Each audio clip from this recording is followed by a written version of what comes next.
తప్పదు జీవితంలో. ఆ వాహనాన్ని ప్రమాదపడితం కాకూడదు. మనము 100 సంవత్సరాలు జీవించే పరిస్థితుల్లో బలవంతమైన మరణాలతో ఈ రోజు గణాంకాలు చూసినట్లయితే రోడ్డు ప్రమాదాలు ఎంత ప్రమాదకరంగా ఉన్నాయో లేటెస్ట్ సర్వే కూడా తెలియజేస్తుంది. అందులో భాగంగా ఈరోజు వారోత్సవాలను మాసోత్సవాలకు మార్చడం జరిగింది.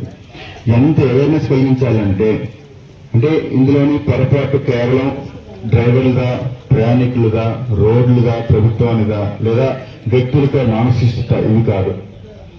అన్నింటికీ మించి నిబద్ధత లేకపోవడం, నియమాలు పాటించకపోవడము, ఖచ్చితంగా మన లక్ష్యం ఎంతవరకు ఉన్నదో అంతవరకు కూడా వాళ్ళ ప్రయాణంలోని సరైన సూచనలు, ఆలోచనలు లేకుండా ప్రయాణించడం.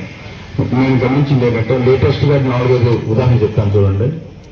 చాలా మంది డ్రైవర్స్ వాళ్ళకి ఇక ఆ ఏరియాలో వాహనాలకు దొరకవు, ఇదే చివరి ఆటో కాబట్టి అనేసి కొంతమంది ఎక్కించుకుంటారు.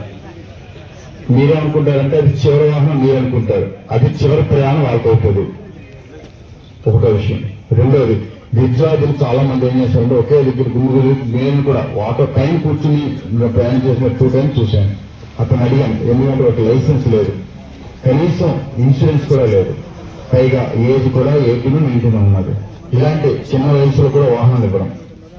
మూడోది ఏంటంటే ప్రభుత్వం సంబంధించి ఎప్పటికప్పుడు రెన్యువల్ చేసుకోవడము, ఆ ఇన్సూరెన్స్ తర్వాత వాళ్ళకి సంబంధించిన ఏవైతే పత్రాలు ఉంటాయో, ఎవరైనా బ్రేక్ ఇన్సూరెన్స్ ఆపినప్పుడు స్పష్టంగా ప్రయాణం చేయడము మరియు ఆ వాహనాలు నడపడం.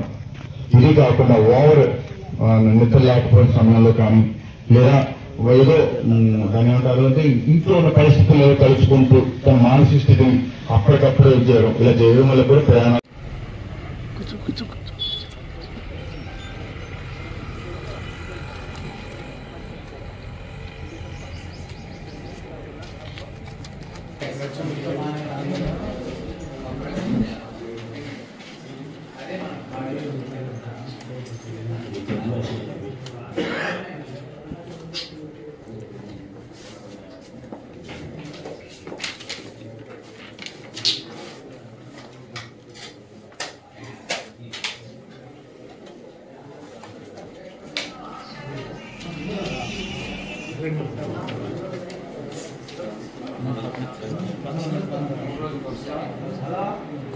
హెడేక్ వస్తుందా?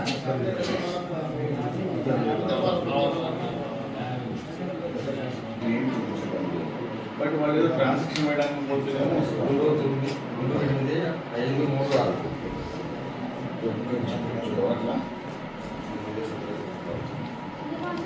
టికెట్ రిజిస్టర్ ఇస్తారు.